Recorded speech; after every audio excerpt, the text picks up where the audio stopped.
The older I get, the more I try to avoid most people. And to some, that may sound like I'm antisocial. That may sound like I think I'm better than everyone else is, and that's simply not the case. I prefer to avoid most people at this point in my life for my own mental sanity. People can definitely drag you down. They can be a drain on your mental sanity, mental capacity, your life in general. And that may sound kind of harsh, but it is actually the truth. If you think back to all your problems in life, all of your hardships, the vast majority of those were brought on by other people, things other people did, things other people said, things they did to you that affected your life in general.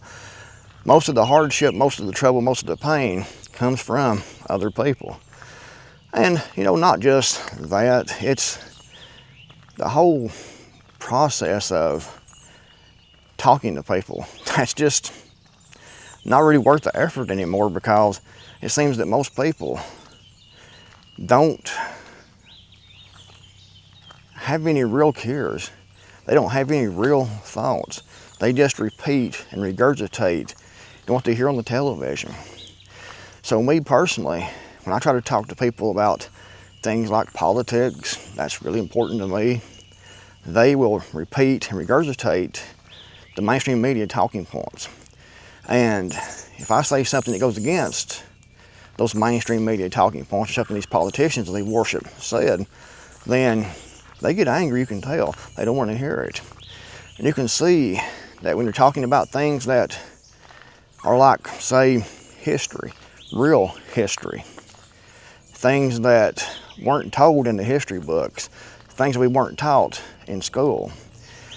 You start talking about real history and trying to talk about the things that actually really happened, like, say, Adolf Hitler escaping to Argentina, talking about large numbers of high-ranking Nazi officials that were helped through the Catholic Church and given passports, given new identities, and helped to get, into South America.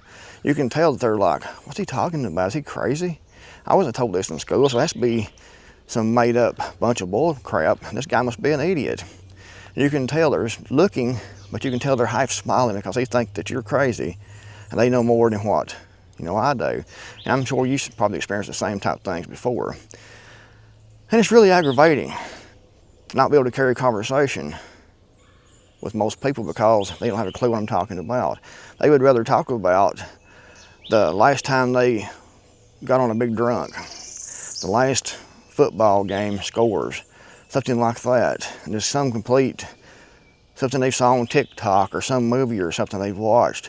They prefer to talk about stuff like that isn't important at all to anyone, isn't important in history, isn't important about understanding the world. They want to talk about things like that, and I'm not interested in that. So I just try to avoid most people because it's not worth the effort. Like I said, there's a few that I'm friends with that understands and knows what's going on.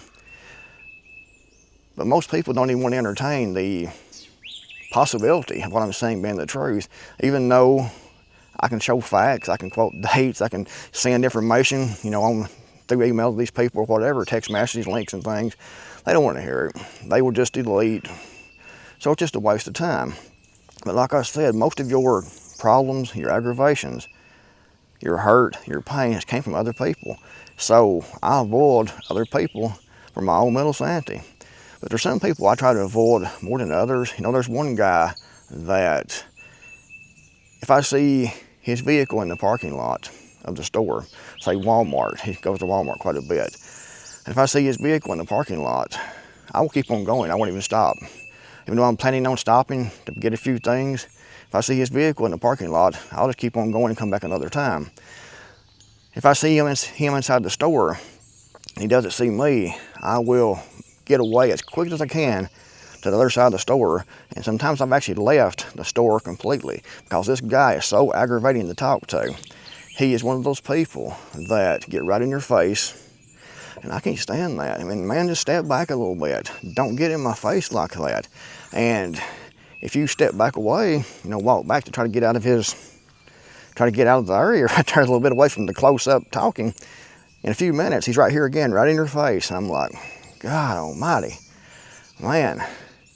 So I try to avoid that guy at all costs. And he's one of those people that if you do come in contact with him, you have to just kind of be rude and say, well, I got to go, I got things to do, and just walk off. And he'll still be trying to follow behind talking. I mean, he's one of those kind of people. So there's some people you avoid and try to avoid more than others. He's one of those type guys. There's another one that he asked the same questions. Every time I see him, he'll ask the same exact question, the same exact conversations. He has pretty much the same questions over and over and over again. These gnats are trying to get in my eyes here, guys, already this year. And that's aggravating too. I mean, come up with something different, come up with a different question. But he's also, you know, a lifelong Democrat too, so nothing to talk about when it comes to politics or anything like that, because completely disagree on everything, because he believes in the political narratives. He believes in what the politicians say, what CNN says. He believes, you know, Democrats are for the poor. No, they're not. But he believes that bunch of bullshit because that's the way he was raised. None of these people on the left or the right care about the American people. There's a couple that's in there that are halfway decent. Rand Paul and Thomas Massey are pretty good. But as far as politicians and things go, I put no trust in those whatsoever at all. And most people I talk to put full trust in these politicians, put full trust in the political system, put full trust in what the news and stuff says, what the mainstream media says. So when I'm trying to talk to these people about things that's serious, you can tell it's going right over their head, in one ear, out the other. They're looking at me like I'm kind of loopy, kind of crazy, a crazy conspiracy theorist. And it's not conspiracy theory, it's fact. I mean, there's too much evidence about a lot of things. Like I was talking to a guy the other day, and there was all the chemtrails in the air. And I brought that up, and you could tell that he had no idea what I was talking about. He didn't know what a chemtrail even was. Completely lost, clueless about what it even was, what I was even talking about. And you could see the look on his face. He was like, had no idea what I was talking about. And I'm like, where have you been at? How could you not know about this? But the sad fact is, he's in the majority of people. The majority of people don't really know much, unfortunately. That may sound like that I think I'm smarter than everyone else is, more intelligent, and that's really not the case. As far as intelligence goes, I'm about average at everyone else. I haven't took an IQ test, but I'm not stupid, I know that.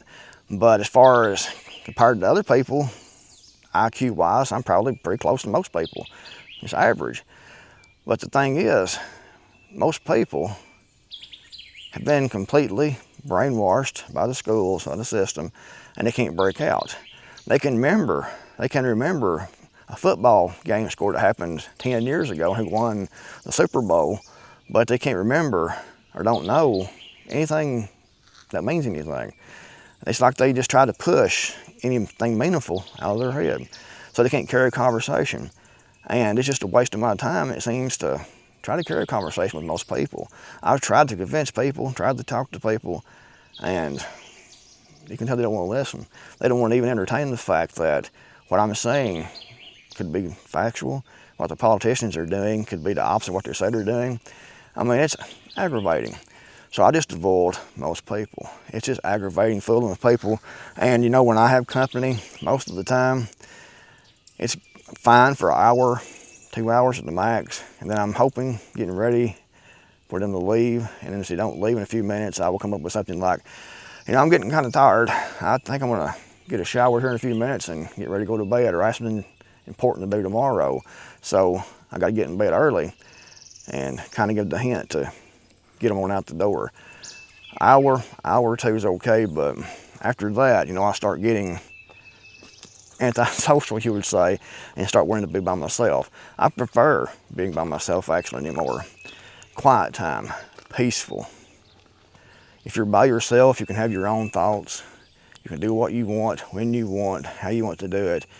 If you want to sit and listen to the radio, listen to shortwave radio, If you want to watch whatever on TV, if you want to just sit and listen to the quiet in your underwear, you can. No need to worry about what someone else thinks, someone else's opinion. You just do what you want to do when you want to do it. You can go when you want to go, and this is getting kind of in relationship type things here, but it's kind of the same thing. You can go when you want to go, come home when you want to go home, get up when you want to get up, go to bed when you want to go to bed.